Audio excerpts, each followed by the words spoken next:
midnight, and an old automobile is driving along a narrow road through the woods. At a point where a second road, even narrower, crosses the first, the car stops.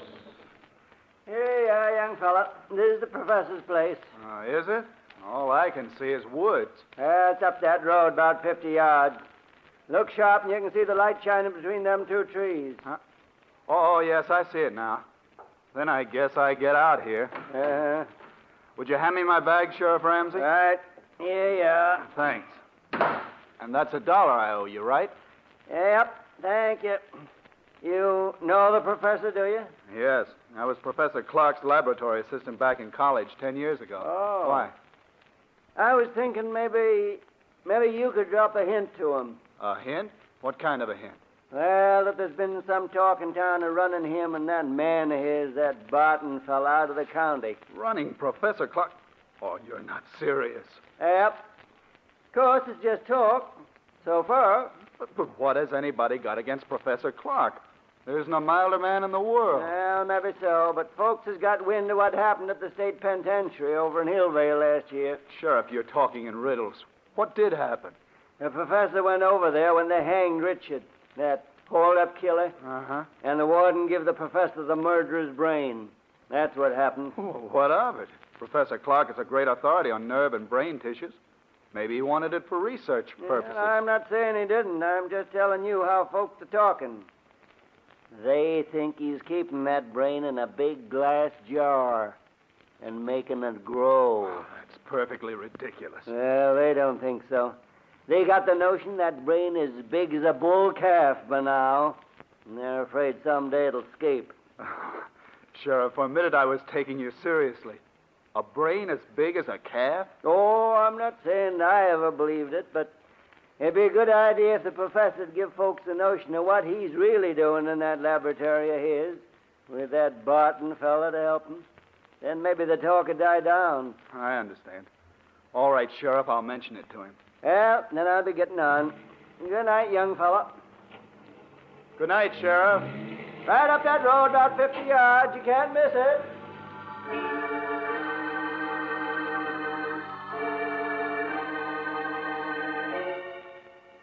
A few moments later, Dr. Richard Dale was knocking on the door of an old stone house almost hidden among the trees. A frail, white-haired old man answered the door. An old man who could hardly speak in his joy as he gripped Richard Dale's hand. He led the way down a long hall to a great room where strange equipment took up almost every inch of space. Retorts and electric furnaces, generators, batteries, and great glass vats. Dr. Dale stared around him in intense curiosity as Professor Clark helped him off with his hat and coat. There. Now, sit down, Dick, my boy. Sit down and let me get a good look at you. So, you got my letter? Oh, yes, of course you did, or you wouldn't be here. Thanks, Professor. Yes, I got your letter, and it made me so curious I took the first train. You promised me a surprise. Well, is this it, this amazing laboratory? No, my boy. I'll come to that in a moment after you've met Barton, my assistant. Barton, I don't seem to know the name. Should I? No, he's not famous yet. But he will be. And he's been with me only a few months. But I couldn't get along without him. He certainly sounds interesting. You'll like him, I'm sure you will. Barton. Yes, Professor? Dr. Dale has arrived. I want you to meet him. Why, of course. How do you do, Dr. Dale? We've both of us been looking forward to your visit. How do you do? Yes, the professor's letter made me so curious I couldn't stay away. I'm still wondering what the great surprise is he promised me. You'll see, Dick, in just a minute. My curiosity's at fever pitch. Well, it's time to satisfy it. Barton, is Alpha making some coffee? Yes, he started it when we heard the car. Alpha? Who is he? Our general man of all work. Truly amazing fellow. Here he comes now.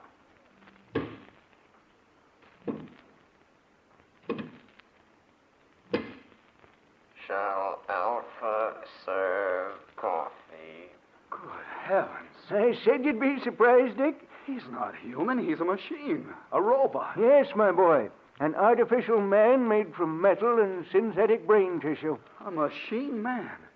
But walking and talking. He's not very pretty, but then the professor was mostly interested in making sure he'd work.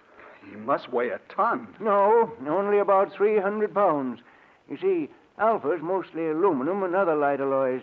Inside his aluminum plates are some new batteries I devised, together with miles of fine silver wire and a dozen electric motors. And to give you only the highlights. It's a good thing you did keep this for a surprise. If you'd mentioned it in your letter, I don't think I would have believed you. Shall Alpha serve coffee now? Yes, Alpha. Put it on this table here and pour a cup for Dr. Dale. Alpha do so. Still can't make myself believe it. Alpha poured coffee. Go on, Dick. Take it. Huh? Oh, yes, of course. Al, thank you. Alpha, this is Dr. Dale, our guest. Any orders he gives are to be obeyed. Alpha understands. He looks clumsy, but he poured the coffee as well as a man could. Yes, my boy, Alpha has capabilities you'd never suspect to look at him. Here, I'll show you. Alpha, Alpha hears. the fireplace needs more wood. Put on that big log there. Alpha do it.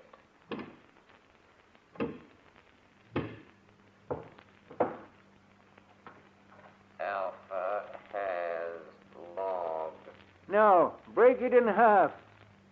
Alpha break it.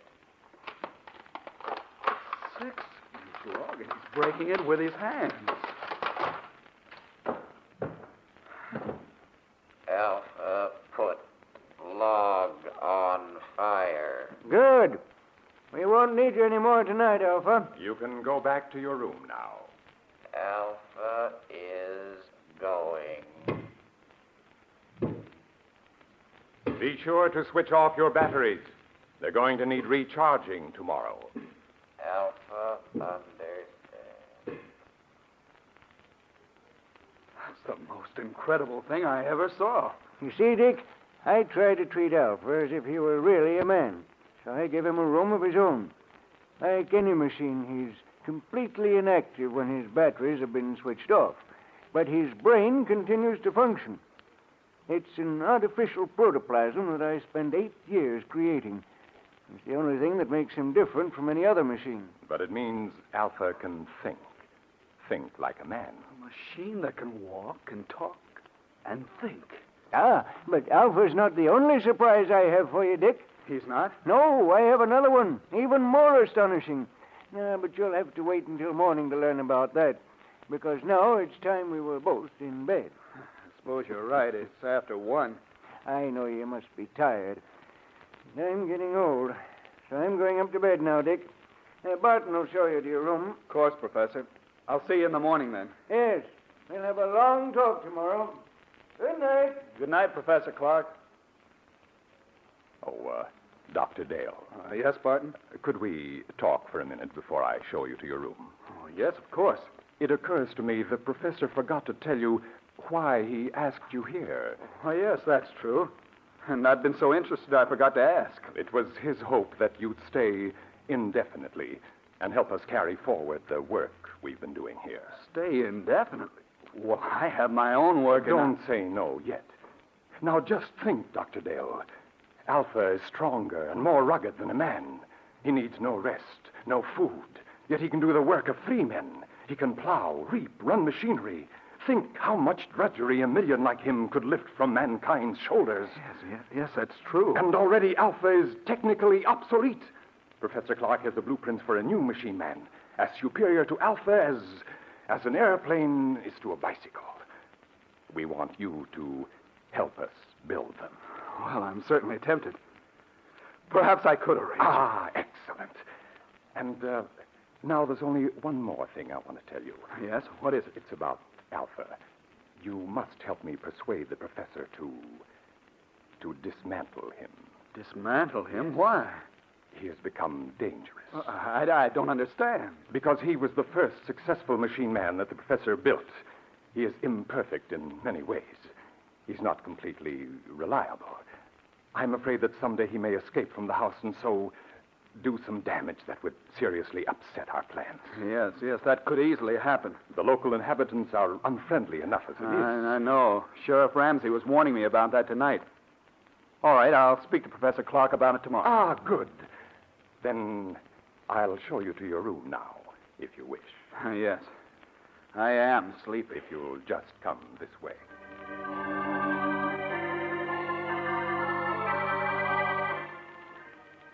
His mind in a whirl of amazement, Dr. Dale retired and finally fell into an uneasy sleep. How long he had slept, he did not know, when abruptly he woke with a scream ringing in his ears. Help! Dick! Help! Quick! The cry came from downstairs. Dr. Dale leaped from his bed and raced down to the lower floor. Dick! Help! Help me! In the lower hall, he found Barton hammering on the heavy door of the laboratory. Professor Clark! Professor Clark, what's wrong? What's happened? It's the professor. I heard him call for help. Yes, so did I. It woke me up. The door's locked. He must be in there, but there's no sound in there now. Well, we've got to break the door down. Yes. Put your shoulder beside mine. Right. You ready? Ready. And shove. Professor Clark, where are you? Professor Clark. He's not here. Yes. Here he is, lying on the floor beside the window. He's been murdered. It was Alpha. It must have been. No one else could have done it. But where is Alpha? The window. It's open. He went out that day. We've got to go after him. I'm afraid it's hopeless. At night in these woods, we couldn't possibly find him. No, you're right. It'll Of course. be morning soon. Then I think he'll come back. He knows that he can only go a few more hours before his batteries must be recharged. Then we can capture him and destroy him. But, Barton, why did he kill the man who created him? The professor must have come down to the laboratory for some reason. Occasionally, when he couldn't sleep, he would do that. He may have decided to make some more tests of Alpha. Yes, but that doesn't explain During why... the test, something must have occurred. When Alpha returns, we can find out. Poor Professor Clark. Well, we'll have to notify the police. There's only the sheriff. In any case, I think we should wait till morning and then report the professor's death as an accident. An accident? Yes. If the authorities learn the truth, our research may be stopped. And when Professor Clark has achieved so much, can we let it go for nothing? No, of course not. Dr. Dale, we must carry on his work for him. Yes, that's what he would want. Then you will help me continue it? You'll stay? Yes. Yes, I'll stay.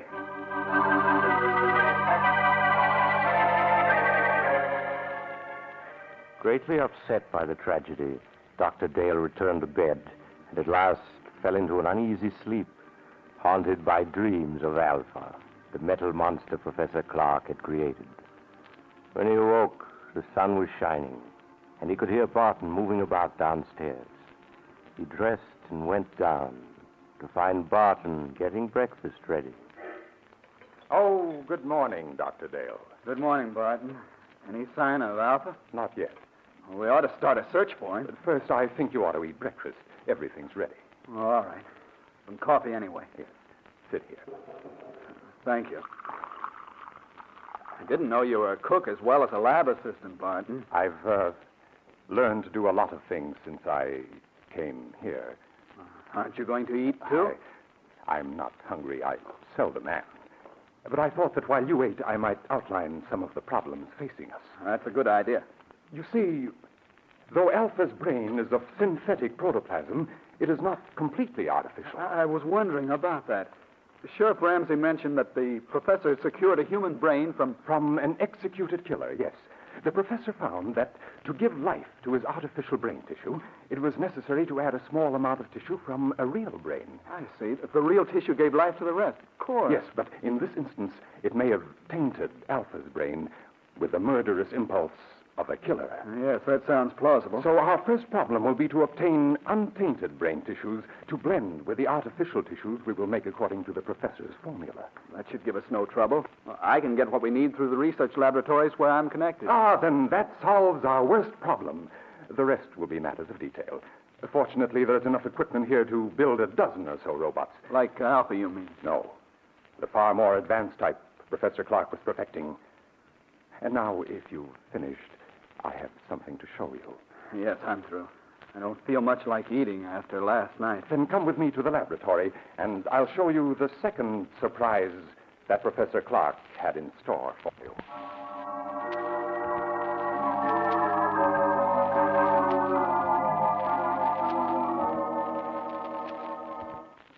Here we are. Now, what I'm going to show you is in this box. Another robot? Yes. A second mechanical man the professor built a few months ago. This one, though, was a failure. You mean it wouldn't work? It worked too well. I don't follow. It was too intelligent. Professor Clark called it Beta. And Beta's brain power was greater than that of any human scientist who ever lived. But Beta was insane. Good Lord. He represented, however, a tremendous technical advance. Look. It looks exactly like a human being. Yes. Professor Clark used me for a model when he built Beta. It's an excellent likeness. Touch the face, Doctor. Oh, all right. It feels smooth and rubbery with a hard surface underneath. The surface is a new plastic Professor Clark developed with which he could imitate exactly the appearance of human skin. Underneath is an aluminum body on which the plastic was baked. I see. Beta's hair, eyes, and teeth are all artificial, too. But he walked and talked and acted so much like a human being that no man alive could have guessed his secret. No, he would have fooled me completely. And you say he was insane? From the human viewpoint, yes. He considered himself superior to the human race. With his enormous brain power, he intended to make himself ruler of the world. You're joking. Not in the least. That was why Professor Clark destroyed him just in time. He had made plans to take over this laboratory and construct dozens of mechanical men like himself. And then, with their help, he was going to enslave all mankind. Pardon me. If that could happen once, it might happen again. I don't believe we should continue Professor Clark's work after all. Oh, there's no danger now, Doctor. You see, Beta also had a brain which contained tissues taken from that of the condemned murderer, but we will select the brain tissues from the highest types that are available. Yes, but even so, Then, Doctor, we will produce mechanical men, tireless, indestructible, who will be mankind's willing servants, who will solve for man problems he can't solve for himself. I wonder. In any case, we must proceed with the utmost caution. Of course. Doctor, listen. Someone's come into the house. It's Alpha. He's come back. Alpha, we may need a weapon, Barton. No, I can control him. Alpha. Alpha, come here. Alpha comes. Alpha, you killed Professor Clark. Why did you do it? Professor said he would destroy Alpha. And you killed him because of that? Alpha does not want to be destroyed. But you're just a machine. What difference does it make to you? Alpha is machine that lives. Alpha is stronger than you. Alpha is better than you. Alpha, be quiet. We must destroy Alpha at once. You are right, Doctor. Do you hear, Alpha? You are to be punished. Alpha here. But first, we want to know where you've been. Did anyone see you? Men saw Alpha. Men saw you? What do you mean? 2 men driving automobiles saw him. And what did they do? They tried to hit Alpha with automobile. And then what happened? Alpha stopped automobile. Alpha killed 1 man. Killed him. Other man ran off in woods. Alpha could not find him. Alpha came back. We can't keep this a secret. No matter what happens, we must notify the authorities at once. No, wait, let me think. We can't. The bell, there's someone at the door. I'll see who it is. You stay here. But what about Alpha? I'll switch off his batteries, then he can't move. There. Now I'll see who's at the door.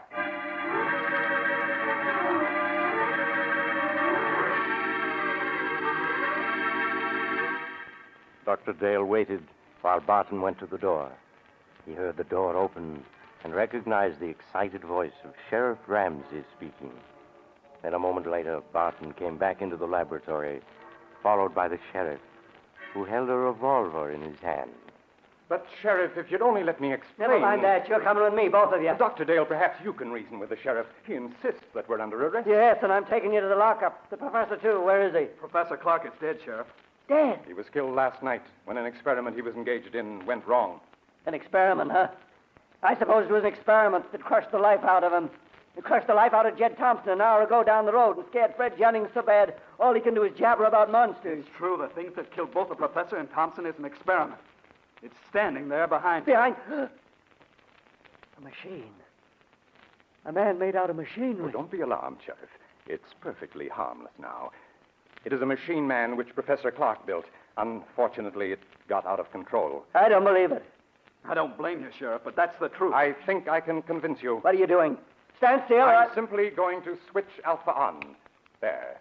Now he can move and speak as well as you and me. That thing talk. You're lying. You're up to something. Alpha, will you tell the sheriff that it was you who killed Mr. Thompson? Alpha killed him. He tried to hit Alpha with car. So that's what the professor was up to all this time.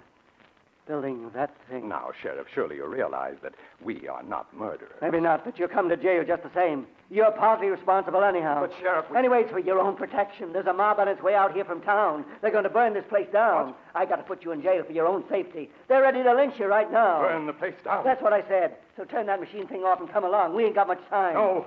All this equipment, machinery, the professor's notes, they must not be destroyed. We must stop them. Yes, Sheriff, the loss to science... Never mind science. You got your own skins to worry about. That mob means business. Let's get started. I'm afraid we can't do that, Sheriff. You can't. I got a six-shooter here that says different. We have no choice, partner. Oh, yes, we have. Alpha, take the gun away from this man. What are you doing? Stop him! Stop him or I'll... Oh, no! No! Let me go! Stop him! Too late. Too late, Dr. Dale. He's dead. Alpha crushed him. Yes, Dr. Dale. Now, you're a murderer. In a good cause. The life of one man or of a dozen men cannot stand in my way. You don't expect me to keep silent about this, do I you? think you will. Alpha. Alpha. He doesn't answer. His batteries have gone dead. That last burst of energy must have drained them dry. But it makes no difference. I think it does. A big difference. There, see this? It's Sheriff Ramsey's revolver with 3 bullets still in it. Now put your hands up. I must explain something to you, Doctor. You can talk, but if you move, I'll shoot. I only want to say that nothing is going to interfere with my plan to build more of the improved form of robots that Professor Clark perfected before his death. Robots who look and act so much like men, no one can detect them. They'll never be built. I intend to destroy all of Professor Clark's notes. They will be built by me. I shall build 10, 100, 1,000. Then I shall lead them with a superior intelligence to the mastery of the world. You're mad. Of course I should have guessed. No, Doctor, that's not the answer. I shall tell you the truth. And then you must die. Stand still or I'll shoot. You remember last night when the professor said he had another surprise for you? An even greater surprise than Alpha? Yes? That surprise, Doctor, was Beta, the second robot. So perfect it looked like a man, but so intelligent that human beings were as children in comparison. But Beta was destroyed. No, Doctor, Beta was not destroyed. But you must be destroyed. Stand back. Stand back, I say. All right, then I'll shoot. And now, Doctor, your bullets are gone. You aren't even hurt. Bullets cannot harm me. That's what I'm trying to tell you. Beta, the second robot, was not destroyed. But I saw him. What you saw was only an initial attempt that failed. The real Beta still exists.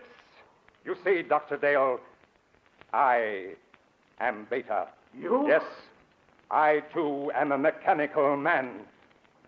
And now, you must die. No. No, stay away from me. Stay away!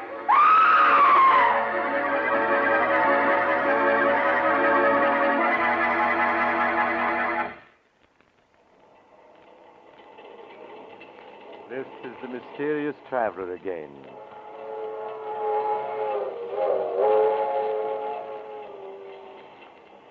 What happened to Dr. Dale?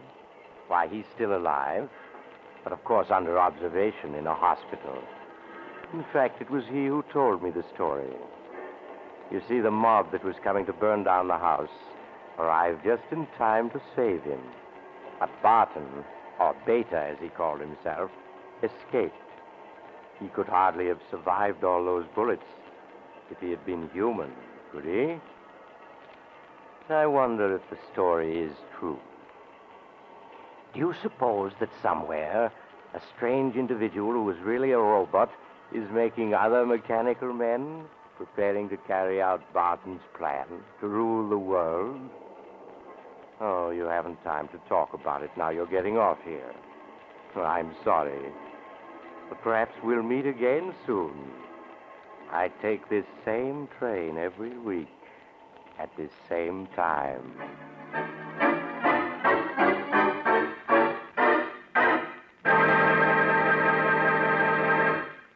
You've just heard Chapter 19 of The Mysterious Traveler, a series of dramas of the strange and terrifying, brought to you each week by station WOR.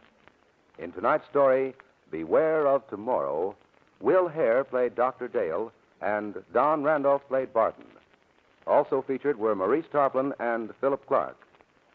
The Mysterious Traveler, written by Bob Arthur and David Cogan, is directed by Jock McGregor. Original music was played by Doc Whipple.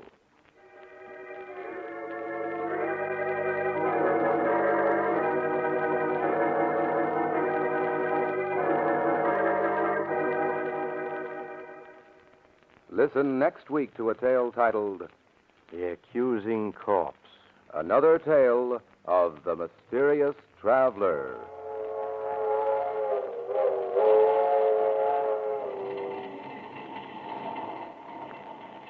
The Mysterious Traveler is presented over WOR Mutual every Sunday at 7 over most of these stations. This is Mutual.